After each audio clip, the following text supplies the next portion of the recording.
My name is Jan Vidar. You can call me JV, so say hi JV.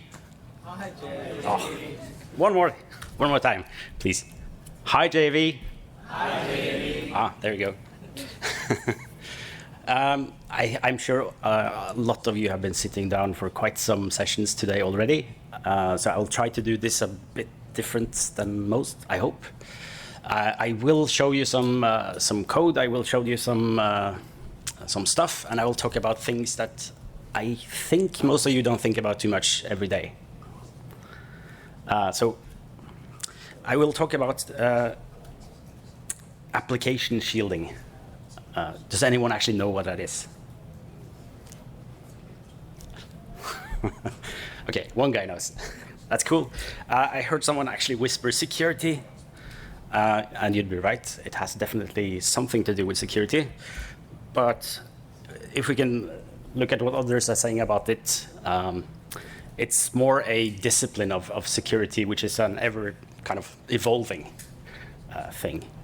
So let's talk about that. But first, who are we? Who am I? And why am I talking about this? So I'm from Promon. We are a Scandinavian-based company based in Oslo. We do application security for banking, financial, authentication applications. That's where we started.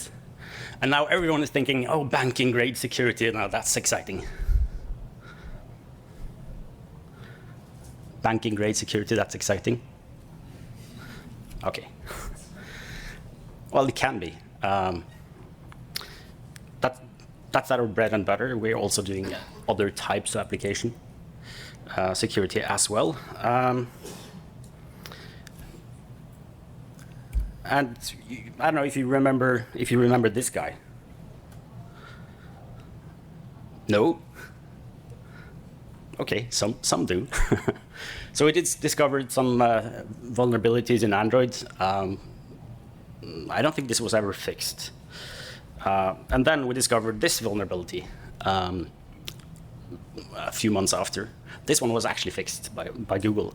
So I think what we do is essentially find and identify security flaws and then try to work out how can we address them from an application point of view. How can we make the application by itself being resilient against certain types of attacks. That's what we do, and that's what I'm going to help you to do today as well. And I will not do kind of a sales pitch today, but if you want to meet us, we have a stand downstairs. That's my sales pitch. So talking about app security, app shielding, I think it's important to separate them into a couple of different types of application security. And I think there's quite a lot of ideas that are around what is security, and I'm sure some of you have some ideas that security involves stuff like encryption, and you'd be right. Maybe it does something to do with malware. That's also right. But it's a lot more than just that. So I would like to categorize some of these things into two main categories as I see it. And that is at-rest security and runtime security.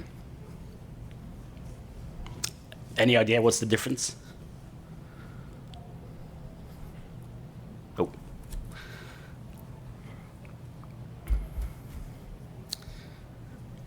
So I think if you look at your application, what kind of at-rest problems might exist. I will actually show you a couple of concrete examples afterwards that relates to this and other things that we have been working on. But I mean, someone might basically take your application, download it from Google, download from the Play Store, and basically start picking it apart. It's easy to decompile for the most part. Then you can figure out what is it doing. Then there are things you can do to make that difficult. We'll take a look at that. The point is, you can basically understand the application enough so that you can extract data from it or figure out how to manipulate it. This is a real thing. It happens. Show you some data on this in a short while as well. And then you can repackage it. You can modify this application. I'll show you how in a short while as well. And then you can, of course, extract the data that the application has stored on the device. And that has some really, really nice consequences depending on what you want to achieve, or bad ones. So if you want to back up your device, it's kind of nice to be able to do that, but you might break some sandboxing in the process.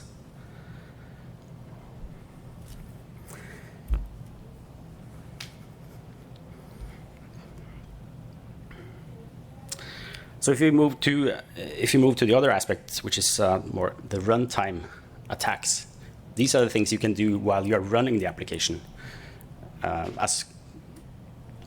which differentiates it from the at-rest attacks, where you don't actually have to run it. You just need to download it, and you can take a look at it.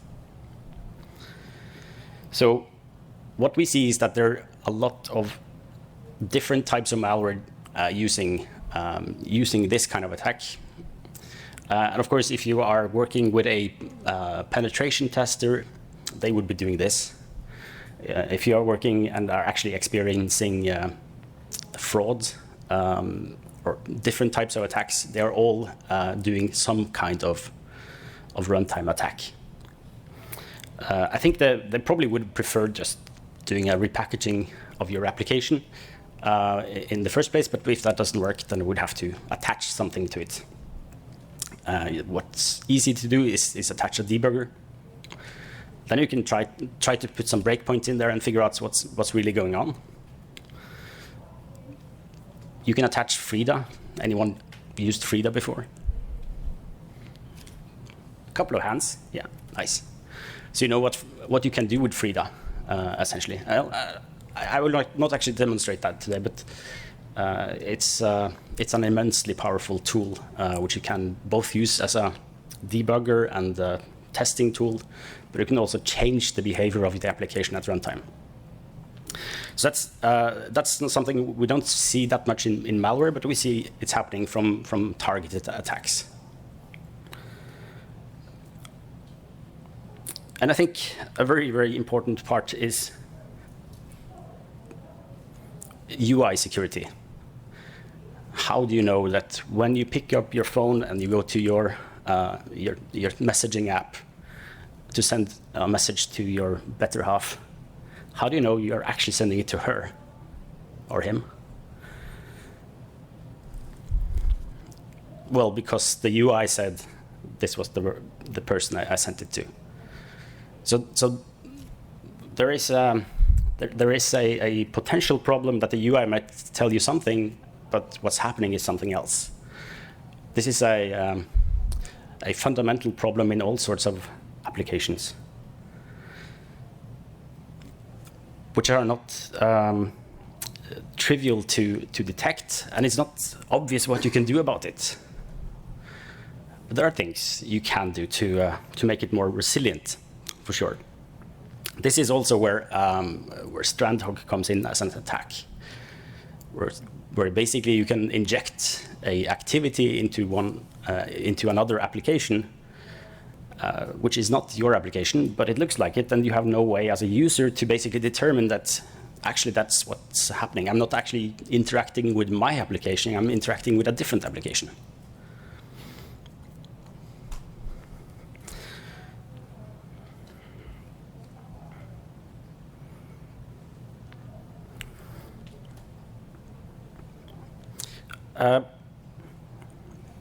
I'm sure some of these things are just words. I'm not sure if we should go through all of them.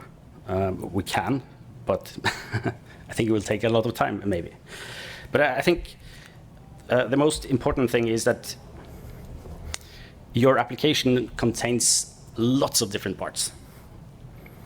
many more parts than you'd like to think about yourself, which means that your attacks surface for this application is a lot bigger than what you expected, maybe. And what I mean by that is your application does contain some code that hopefully you or your team wrote, and then it contains some code that you basically included as dependencies. And then it contains some code that basically were there from the operating system, some code that were there from the device manufacturers.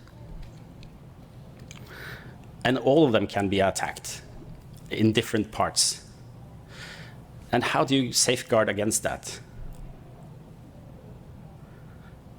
I think that's a fundamental question you need to ask yourself. And then ask yourself this: do I need to protect myself against this? At the end of the day, it's not your device, it's your end users. So your application contains lots of different code. If you are using a web view inside your application, now you have a web view that can be attacked, manipulated in different ways. But also your application is doing stuff like the system libraries. They can also be attacked in different ways and manipulated to make the application do something different.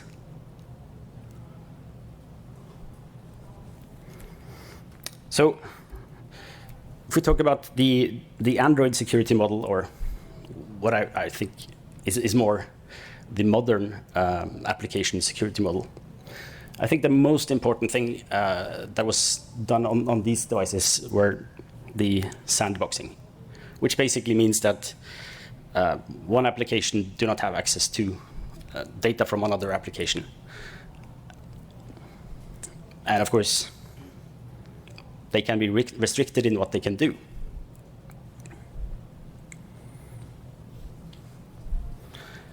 So how is this different from the desktop model? Well, I think if you look at the history of this, in the Unix desktop, it was more about how do we protect one user from accessing the data from another user.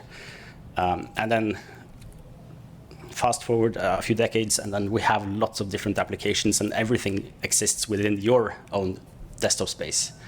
And I think this one has been really successful on Android and iOS and Windows Mobile, for those who remember that. But there are some questions. There are some issues with it. Is it still safe to download random software from the internet?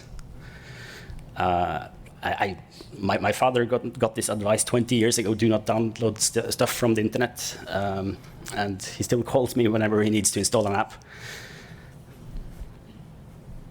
And does malware exist on Android? I think you know that the answer is, well, it depends. I mean, you have to jump through some hoops to do it wrong right now. You have to enable sideloading if you don't want to go to Google Play to download stuff. And of course, Google has this scanning capabilities where they are protecting your apps. But Google is not everywhere, and it's not everything. So who here is using a non-Googled phone? Wow, maybe one. I mean, in China, there are no Google phones. So who here are publishing apps in Google Play? Quite a few. That's nice. Who is publishing apps, the same app, in non-Google Play? Handful of hands. So if I told you that your app is available in at least a dozen different app stores in China and other markets, would that surprise you? And you didn't publish it there, someone did. Maybe they modified the application somehow. You don't know. There are things you can do to make it more resilient, to prevent this from happening. Or maybe you want to allow it, but at least make sure that no one is tampering with it. But I think, all in all, when it comes to the sandboxing, it basically boils down to breaking the sandbox. That's your mobile threat number one on Android. And I think there are a couple of ways to do that. Privilege escalation being one. You can root your own device. So how many has actually done that? Okay, maybe a dozen or so. So I think there are lots of nice things you can do when you root your phone. You can look at stuff. It's very, very interesting for us to be able to pick apart code, look at what kind of data do they store. Are they actually encrypting data? Things like this. But you can also do more practical stuff like cloning your device, copying it. Whenever you get a new device, you have to basically reinstall all these different apps, and then you have to recover all this data, which cannot be recovered, and you have to log into maybe a dozen or 24 different applications. And if you root your device, you might be able to save some time there, because we can look at all the private data that Android does not want you to look at. So this is one example of a privilege escalation, but also an application can do that, can root your device. And now the application can look at all these files that you have stored, can look at all your pictures and everything you learned about the storage APIs in the previous session. Well, that's nice, but you don't have to. You don't have to deal with those limitations if you do. So I think a lot of these problems would go away if rooting did not exist. Unfortunately, it does. And please don't go rooting someone else's device.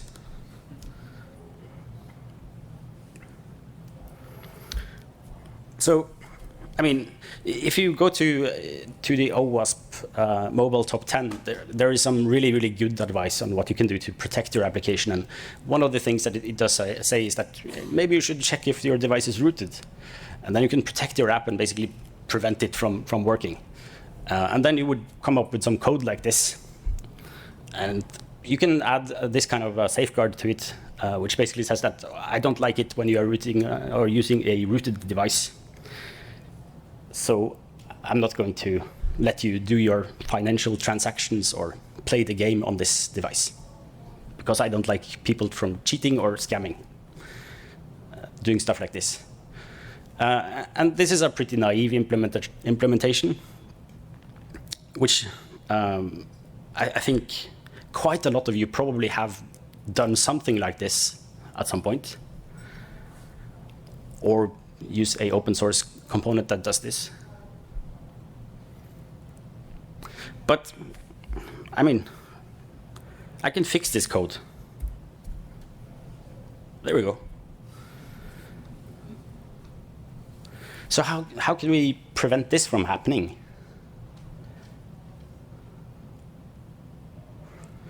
I think there are lots of different things you can do. I think if you are going into the market, or if you have some ideas, ask some security experts. They will probably lead you in the direction of, you definitely need obfuscation.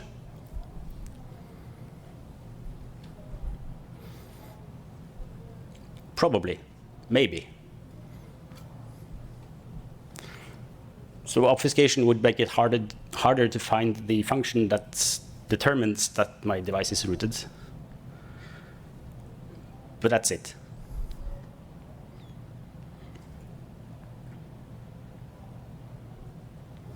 So there is no simple solution for this, but there is a lot of stuff you can do to make it slightly harder. So you can verify the signature of the application has not changed.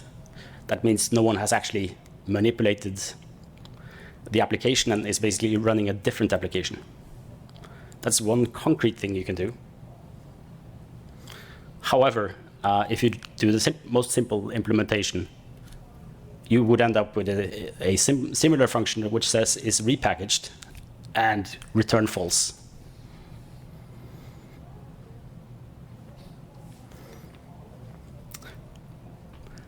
But if you do that, you would be in the half of the apps that is doing better than the other half.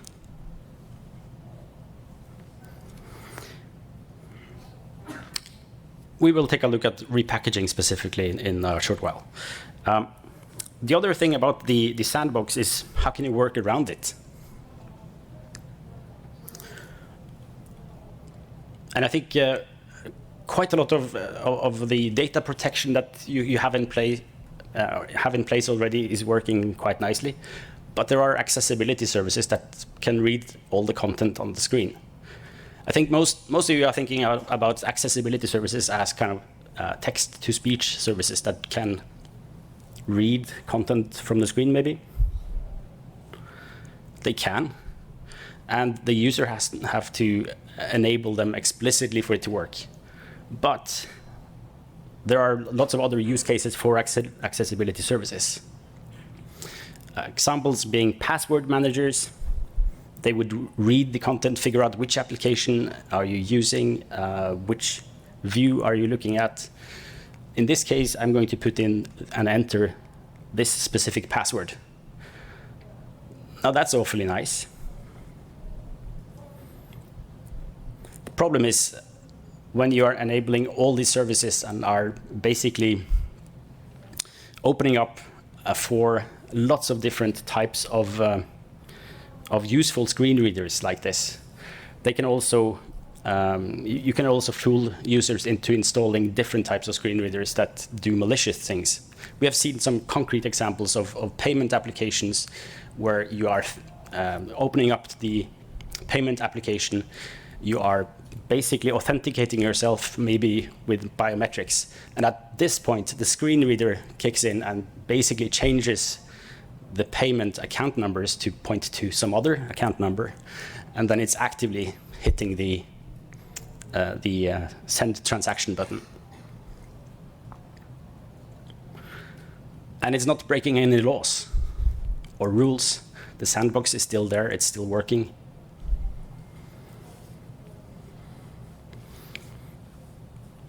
And this is most of the Android malware that we see today, screen readers or accessibility services, for the most part.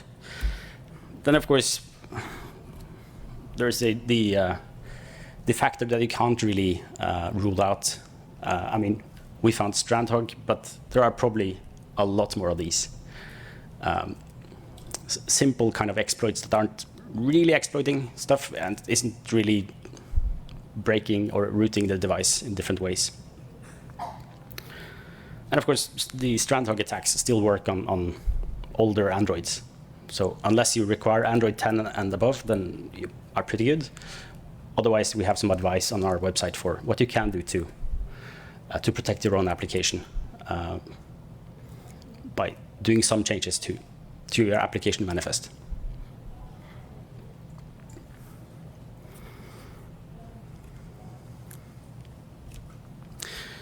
So I spoke about how can we do this, and if you want, you can take a look at our YouTube video. It's a bit dated, but we demonstrated how can you actually steal a Tesla, and it turns out that it was remarkably simple. The authentication token was stored in plain text on the device. And once we get access to that, you can basically unlock the car. And now there were some extra hoops. You actually needed to re-authenticate if you wanted to drive away with the car. But if you have access to the device by using a privilege escalation, you can change the application. You can change the application in such a way that when you are re-authenticating, we're sending all the credentials home to us. And at this point, we can basically follow this car wherever it is. We can follow it on a map, and we can figure out when it's parked, and then we can go up to it, unlock it, and drive off. I'm not picking on Tesla specifically here. Tesla was probably the first to do this kind of functionality in their cars. And this has, yeah, some years have passed, so maybe this doesn't work anymore. We haven't tested it again for some years. So obviously, if you can repackage the application, you can change the application, and the application does not care or does not react to it in different ways, then we can do these kind of things. And now we're coming to this point where you can unlock your house with an app. You can locate and find your kids with an app. So everything becomes a lot more target-rich. And the checking of the whether or not this app has been manipulated is a relatively simple thing to do if you are buying an off-the-shelf solution. Otherwise, you would have quite a lot of work trying to keep up with it, but it's possible. I know that quite a lot of big software houses are doing a lot of things here to make some of these attacks harder. And I think also Tesla has done some things on their side, so let's not focus too much on them. So we're doing a mobile threat report, which will be out in a few days, where we have looked at the banking and financial apps globally to see, do they have any kind of protection against tampering at all? And if so, how resilient is it? We didn't actually go that deep into how resilient are these apps at this point. But we looked at very, very simple things. Can we actually change these applications? Do they still work? How do you trust that your money transfers are going where you want them to go if you can change the application? So we looked at, I think it's 100 to 200 apps. Actually, it was 103 apps, which were basically grabbed from Google Play and Sensor Tower. Can they be modified? And the result is that 46% of them could be. No issues whatsoever.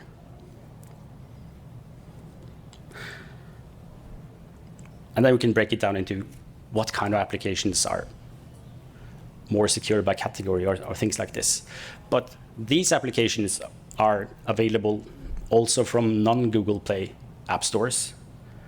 I'm sure that quite a few of them have not been published in these app stores by themselves.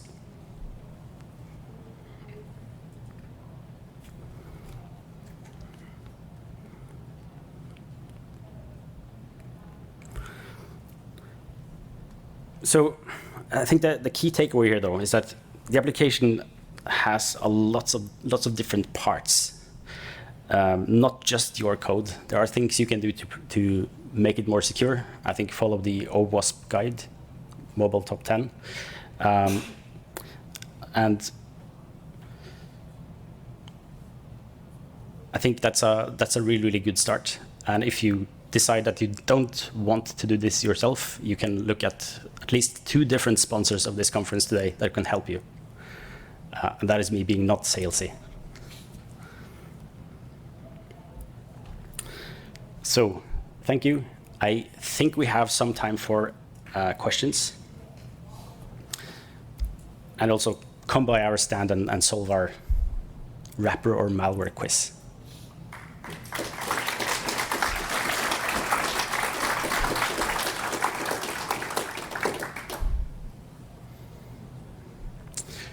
So we have quite a few minutes for questions. So please go.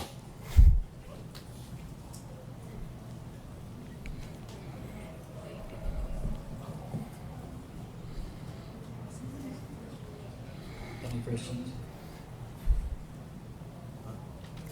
We have one over here.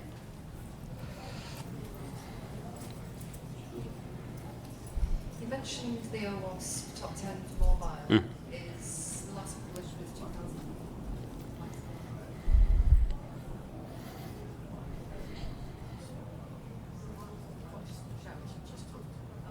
I'll try and raise my voice because the microphone's just out. So the OWASP top 10 was last published for mobile in 2016. Is that still relevant today? Is the reason it's not changed because the threats are still the same? Okay, so the question was, is the OWASP mobile top 10 still relevant as it was published back in 2016? And the answer is yes. I think those guidelines are spot on.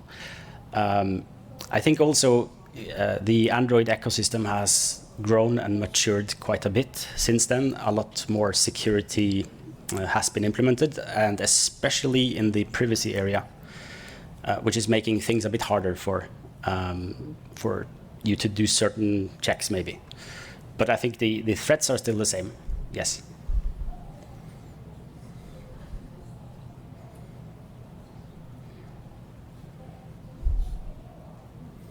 Two questions over there.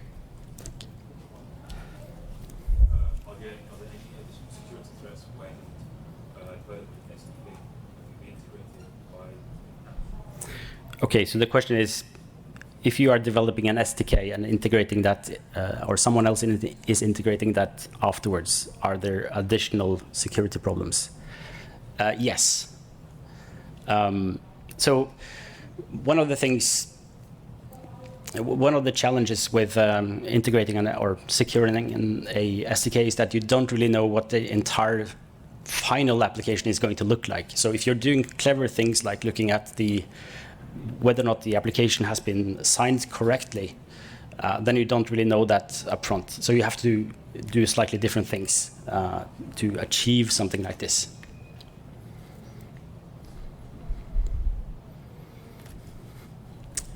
Is there a way how to protect the against accessibility feature without making it hard for the disabled people? Is it possible to protect against accessibility services without making it difficult for people that rely on accessibility services? Yes, but there's always a but. You probably need to know something about the accessibility services that you like, which means that you can look at which accessibility services are active, and you can decide whether or not you want to send data to the accessibility services based on that. And then, obviously, if you like certain things, then you can do this from inside the application. So my question is, how important are vulnerabilities found in Java libraries used by Android applications?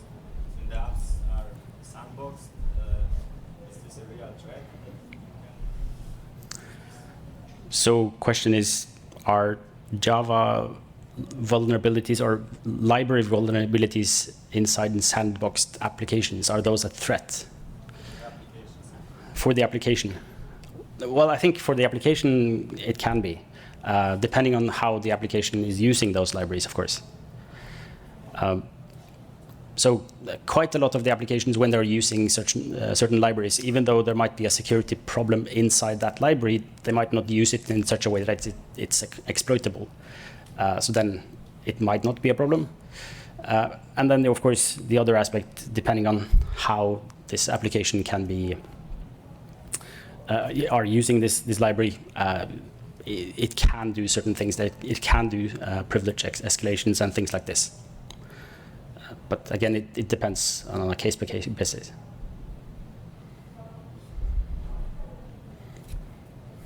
You mentioned some attacks that use overlays over apps. And there is a system feature that disables the overlays. Is that a sufficient kind of protection, or can that be bypassed?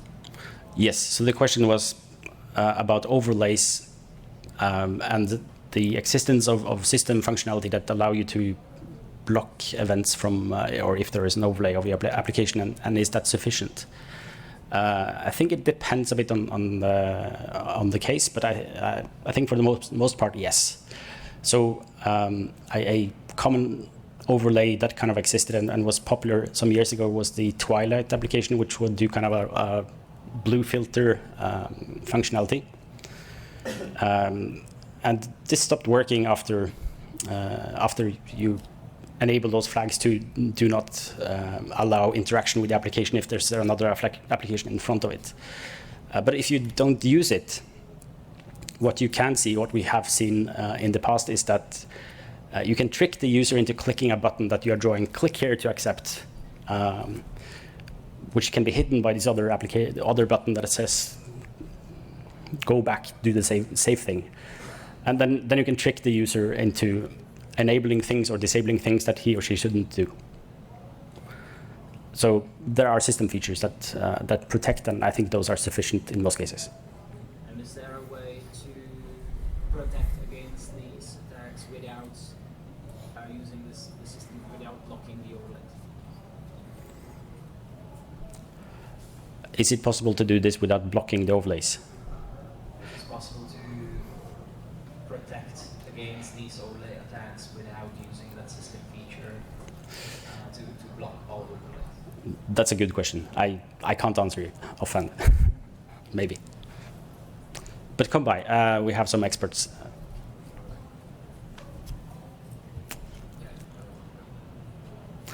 There's a question in the back.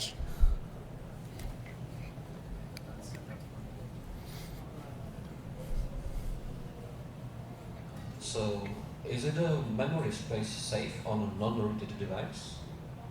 Like a runtime memory, of course. RAM. Is it safe on a non-rooted device, like to not be tempered? Yeah, that's an excellent question. I think you can start with the premise that you don't really know if your device is rooted or not. And if you take that as a premise, then the answer is probably no, which is kind of painful to think about.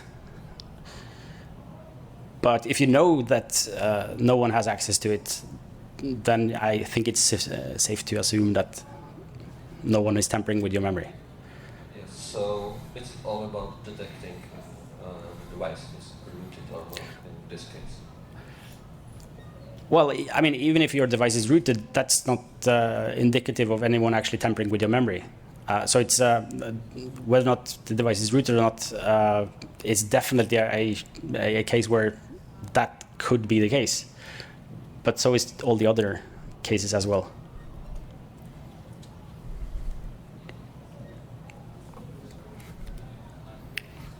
One more. As a clarification, this example is rooted. Yes. You're saying not to check for the rooted phone, or to check and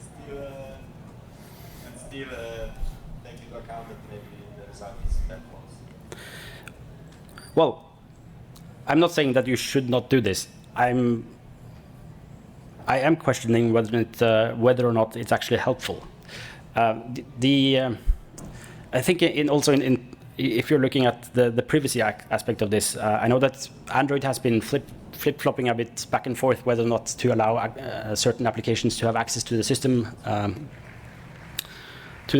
directories, and then the question is, what happens if you don't can access these files? Does that mean they are not there, or does that mean they are there but they're trying to hide the fact? So I think checking if your device is rooted, if you find these, then you're definitely on a rooted device. If you don't find it, you might be on a rooted device. All right, then I think it's our time. So thank you all.